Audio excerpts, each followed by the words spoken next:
Hi there, Ron from RJM Music again. And in a previous video, we did a whole video on IA cycle buttons. IA cycle is something that allows your buttons to have up to 4 different states instead of just being on and off. So if you haven't seen that one, I definitely recommend you go back and check that one out first. Otherwise, this may not make a lot of sense. So assuming you've done that, I can now tell you that as of firmware 4.6, cycle buttons can do a few things that they could not do in the past.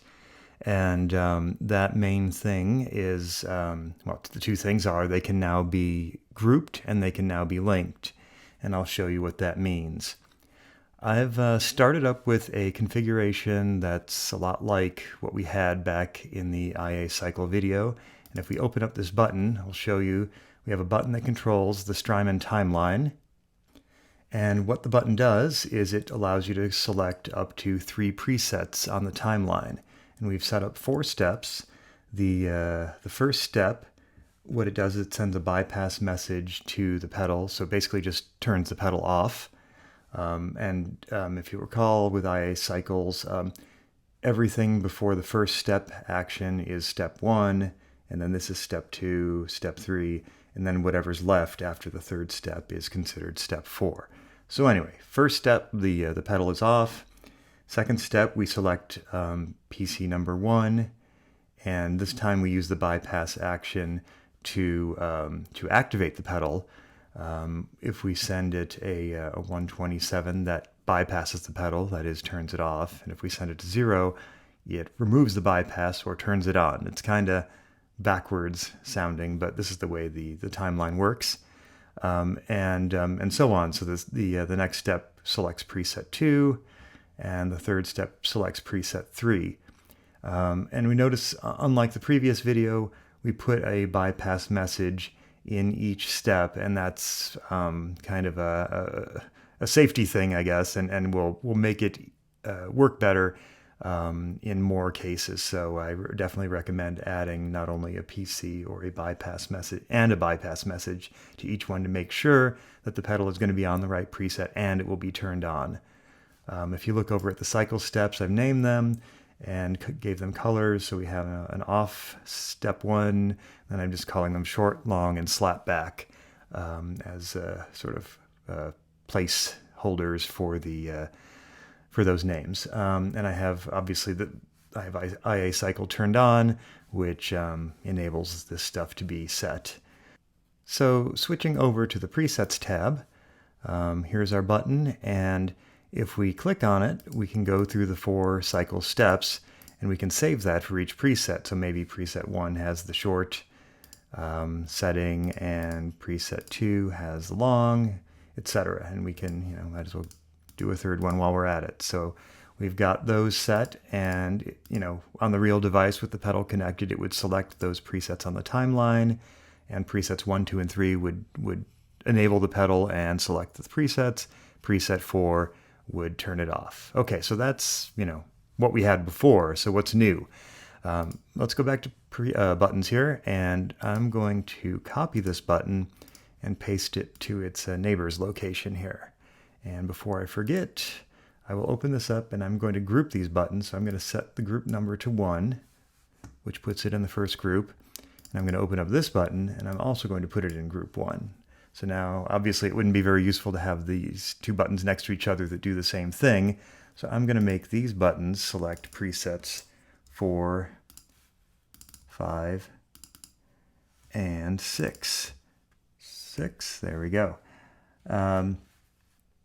So now we can name these, and we're just allowing it to select 3 additional presets. So let's call these filter, reverse, and swell. Those are all delay types on the timeline.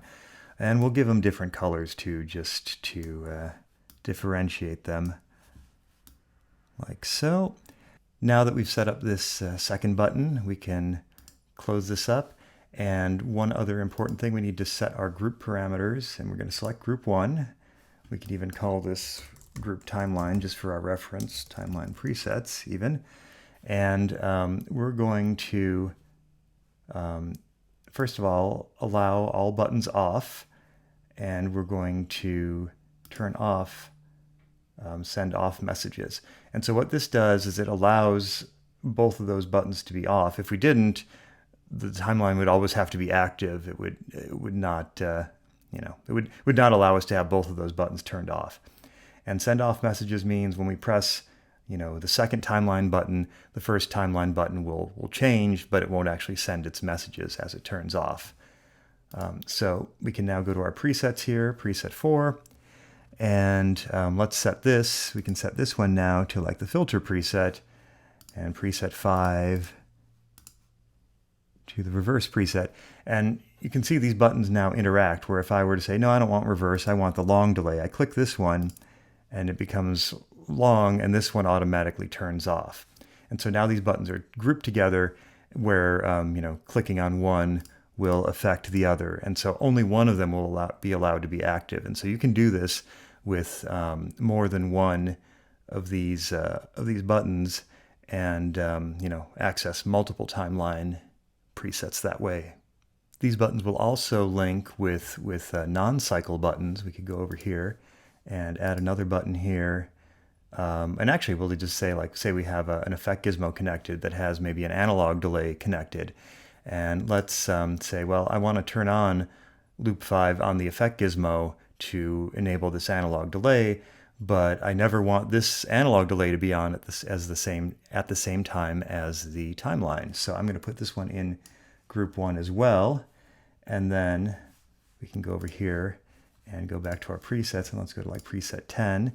We can say, this one's on. It's like, wait, no, I want the timeline. No, I want this one. Wait, no, I want that one. So basically all the buttons interact. So turning one of these delays on will turn off the other button. And so, they all operate together. Okay, great. That's all well and good. Now, what about linking? We can also link buttons together as well. And so what I'm going to do is go back to buttons here, and I am going to actually what I'll do, I will load up my file that I used to build this. I'm going to kind of revert back to the way I was with a single cycle button. I'm not going to save, so there we go. So now we just have this single timeline cycle button as it was before. It is not grouped right now, but I will turn on IA link. And the reason you would use IA link is a much simpler thing. It does a much simpler task. But say let's say we have another page here that's got other buttons that control different devices. I haven't filled it in, but let's say it's controlling a completely different effect processor. But I do want to have a button that controls the timeline. So I can copy this timeline button and put another one over here. And so because they're linked, and we copied it so this one should be linked as well, because they're linked, changing one of them will change the other one. And so you wouldn't normally do this with the two buttons on the same page, but with multiple pages, it starts to make sense. So if you are operating on this page and running things, you still have access to the timeline. And we can show on the presets tab here that if we change one of these to like long, if I go to page 2, this one is also set to long. And if I set this one to slap back and go back to page 1, this one is set to slap back. And so they keep in sync. If you don't link your buttons together and you have two buttons that control the timeline, you're going to have a conflict. And so you might have one button that says, I want the long preset, but I have another page that has the slapback preset.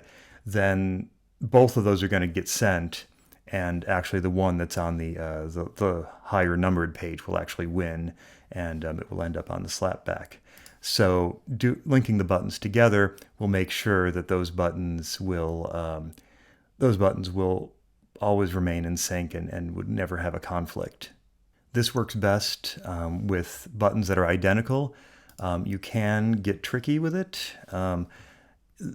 IA link, operates on the first action on a device. So it looks for, okay, this button is IA linked, it's a cycle button, and then it looks at this first timeline bypass action. And so when you press it, it looks for any other button that is also IA linked, IA cycle with this first timeline action, And when this button is on, say, step 3, it's going to make sure that the other button is also on step 3. And so it doesn't actually care much about what's here in the other steps. I mean, it does care about how many steps there are, but so technically the buttons don't have to be exactly the same, and you could put different stuff in different steps, but unless you really know what you're doing and you really plan it out, you probably don't want to do that because it may end up with unexpected results. But again, as long as the, for best results, use this only for identical buttons, and you should be fine. So that's it for this week. Please like and subscribe, and we'll keep these videos coming. And as always, please send us your questions. This video was a result of some user questions, and we're always happy to answer those. Thanks so much.